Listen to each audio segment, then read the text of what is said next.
Hey guys, welcome back. Today we're going to be showing the collection of the stuff I've made from 2020 to 2022. It's going to be all weapons, so if you're not interested in weapons, check out one of our other videos. I'll put one up there. Today we're going to be going over all of the projects I currently still have. I've sold a lot of my stuff, so we're obviously not going to ask the customers back for those, but we're just going to go over stuff I still have. Now this may seem quite excessive for some of you, but remember, I'm a blacksmith. I make this stuff for a living. Do me a huge favor and leave us a comment. Also hit that subscribe button, and if you haven't already, hit the like button too. Comment on what your favorite weapon is from this collection, and maybe I'll do a recap on forging that and making that weapon. Anyways, I'm not big a fan of the big intro, so let's get right down to it. We're gonna start off with my biggest project I've ever made. This is a Scottish battle axe. This is called a Losh Haba. It has one big chopping edge with a point. It has a hook to pull a shield out, and then it has a 6-foot long staff.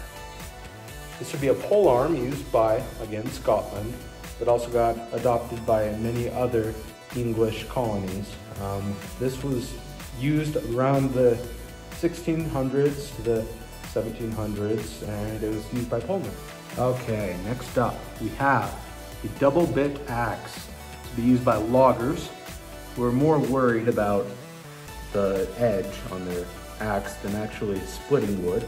To be used for felling trees. Right next to that we have a actual chopping axe. This one was made by craftsmen, but I reforged the blade and I refit the handle. Then this one is a butcher's knife. I'm actually making for an order, but kind of looked like an axe, so I threw it in.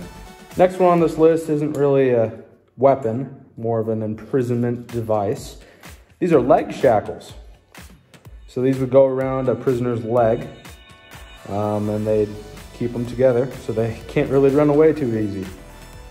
Not a weapon, but I thought it was cool, so I included it on the list. Next up is my hardest project I've ever attempted. Next to the shotgun, of course, but I'm still working on that. This is a crossbow. Fully functional. This is an all-pin construction. There's no glue on this at all. This is all pressure fit. All made out of cedar. And then I actually put a metal backing plate up here, and the bow itself is made out of PVC. So technically not a blacksmithing project, but still fun nonetheless. Next we have the slingshot, which you guys watched me make. If you didn't see that video, look up there. So this one, I'm not gonna go into depth because you saw me make it, hopefully. And it's just a slingshot. It's really fun. I haven't gone hunting with it for squirrel yet, but plan to in the future. Next is the sword. It's a crusader sword. I don't really know what the actual term is. This was made out of rebar. I made this sword to prove that you can make a fully functional blade using only rebar. This has a twisted guard made of metal, just mild steel, and then it has full tang construction 3-pin. And I put some lacquer on there. Next up is a fencing epi blade. Let me get that back into view.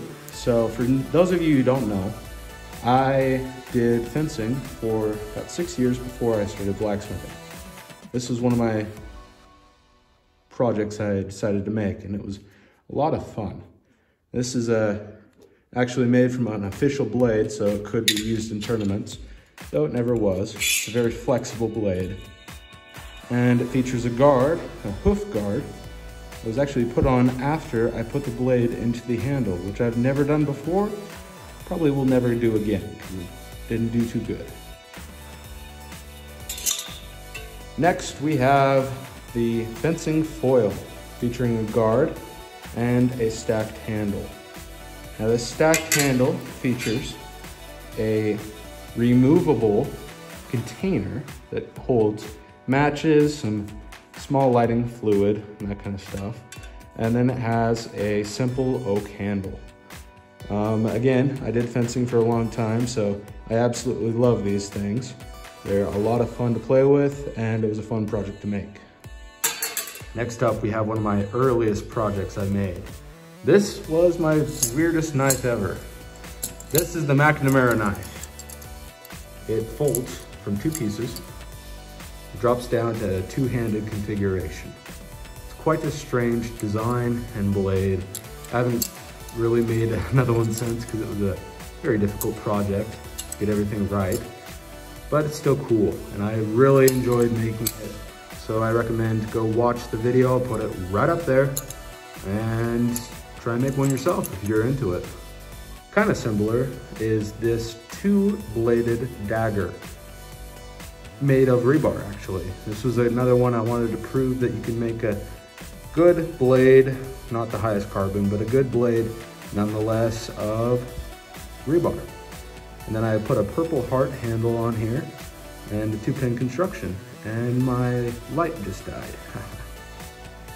Okay, I got that light turned back on. This is another one of my earlier projects. You can tell by those sloppy hammer marks and keeping the scale on. But this was one of my first knives featuring a deer antler handle. This one feels so good in the hand. Wish you could have it or feel it.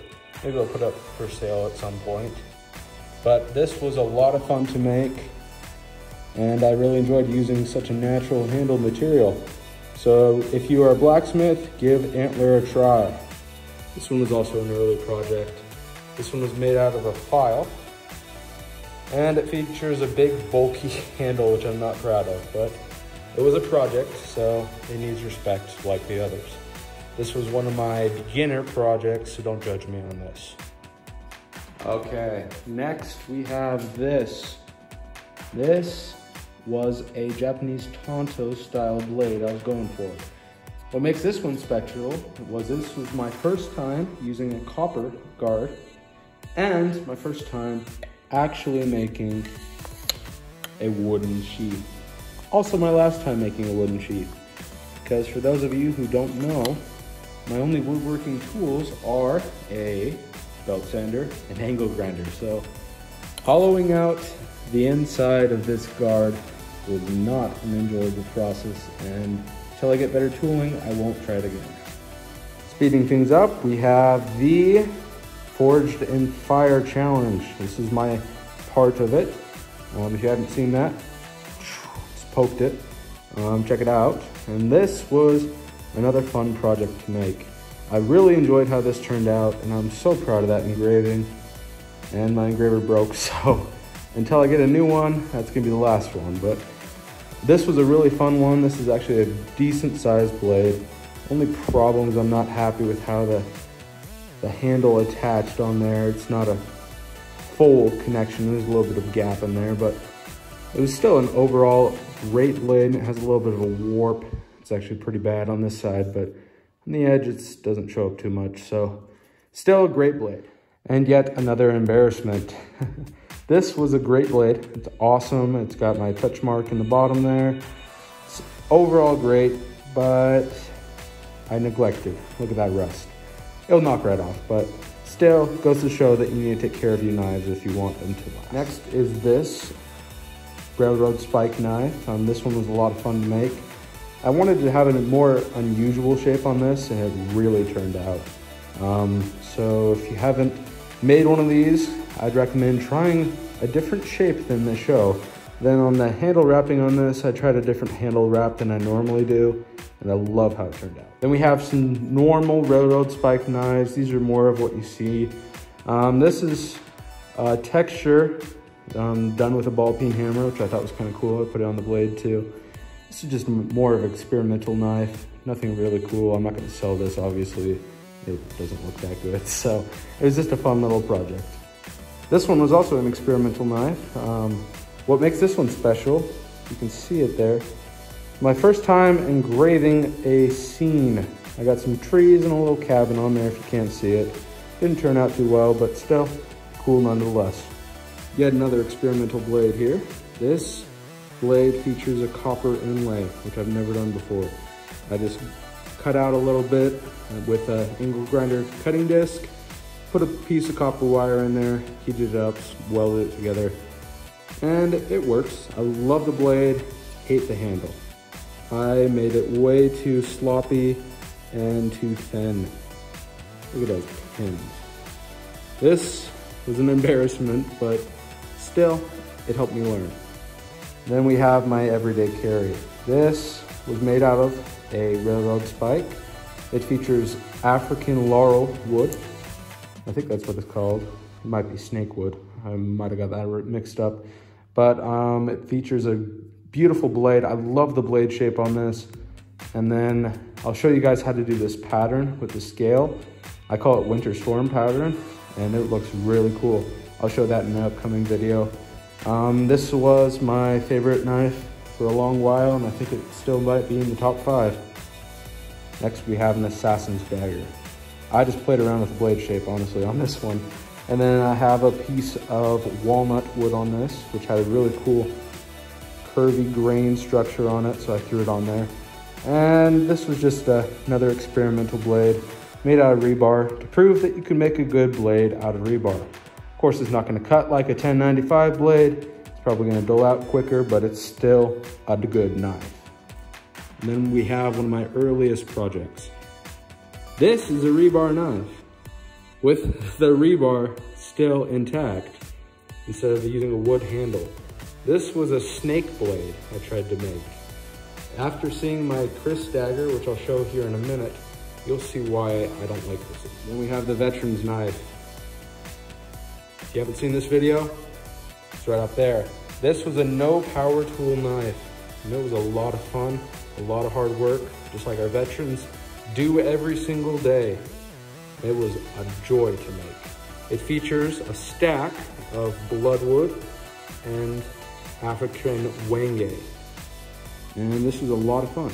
Speaking of stacked handles, we have this knife. This was a lot of fun to make. I didn't get to film this one, but still a ton of fun. Features the African snake wood, and this looks like ebony, doesn't it? It's actually wenge with an oil stain on it. And I actually didn't stain, I used an oil. I used canola oil for all my oiling on handles. But it still turns out so cool, and I love how this turned out. And then I'm just gonna breeze through these. This is a little knife I made out of rebar. I twisted it, it's kind of cool. This was one of my first ones. Actually, I think it might have been Todd's, but it's at my house, so. And then this one was another fun project. This one was an experiment on a face, which didn't turn out. This was my pumpkin carving knife for a long time, and still is. Those teeth are my try-it serrations. I know they're not good. Then we have my first handled knife, I'm pretty sure, with a file blade, little copper guard, nothing cool. Another rebar knife. Another one, this was my first time engraving. This was a fun little project. And then knives I'm still working on. This little karambit. Then we're gonna jump into swords, starting with my hook sword.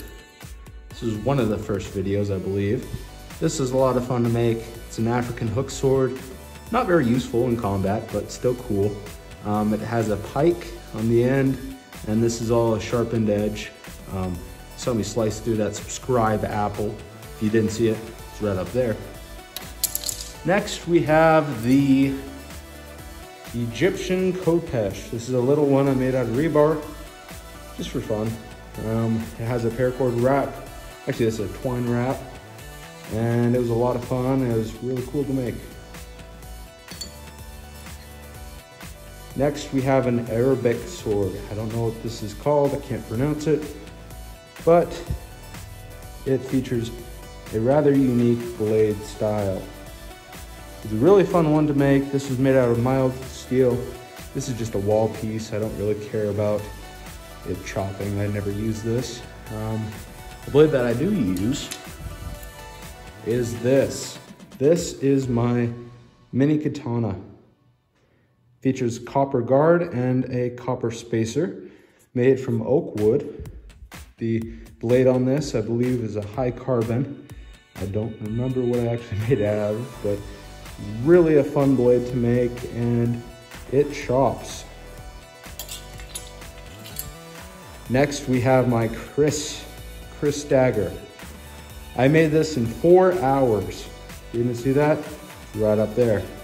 So the 4-hour Chris dagger was a lot of fun to make, really cool, turned out pretty nice, and my only problem with this is the actual blade color. Because I did this in such a rust job, the scale inside still is there, and it looks visibly nasty. But it's still a sharp and cool blade. Next is my favorite knife, I believe, for the reason of its historical meaning. Sorry, I can't speak today. This is a king's blade. This features a copper wrap, and this wood with this spacer was off of a 150-year-old file. The teeth are so worn down on it, it wasn't even usable. And the handle, or the blade, I should say, the blade was actually made from the same file. So this was a file, and now it is a knife, and it is a really cool knife, and I love it. The next project brings us to the Hog Splitter. This blade is my Halloween Fun Fest. Features a African zebra wood on a African wenge handle. And then this was actually made out of a big lawnmower blade. So it's very high carbon, and it's just a big chopper. This will go right through bone or tree, whatever you're chopping at. And this was a lot of fun to make. If you haven't seen that, it's right there. I hope I'm getting these all lined up in the proper order. And if you haven't already, please smash that like button for us. It's a big help. Next, we have another refurbishment. This was a butcher's knife. This was in a Vietnam butcher shop for a long time. Somehow it ended up in the US, and it was all rusty. I restored it. It was kind of a cool project, so I thought I'd mention this. And it's a lot of fun to play with. This is a very well balanced blade, so not afraid to flip it and stuff. It was a lot of fun. Next up is my helmet, the only piece of armor I made this year. This I made because of the whole craze with the Mandalorian. I thought it'd be cool to give it a helmet a shot, and I love the project. This is actually made out of a mixing bowl. And then I put some mild scrap steel on this. This is all hand riveted, even in the inside. You can see those rivets. This was a world of pain to make, to say the least. Getting all these rivets in here, because I had to get a hammer down inside of this mixing bowl, which is a good foot. And you're trying to hammer in there a foot deep without cutting yourself on this sharp metal, which I didn't do a good job of, to get a rivet in there. Eventually I did, and it turned out nicely. And then I painted it all with a black paint. Kind of wish I didn't, because the silver looked really cool. But yeah, that's this project. Well guys, that's all I've got for today. So if you do us a huge favor and hit that like button, that'd be a huge thanks from us. This was a lot of pain to put together, and now I gotta haul it back into my room. So if you could just do that favor for us, it'd mean a lot. Either way, thanks for watching, and we'll see you for the next one.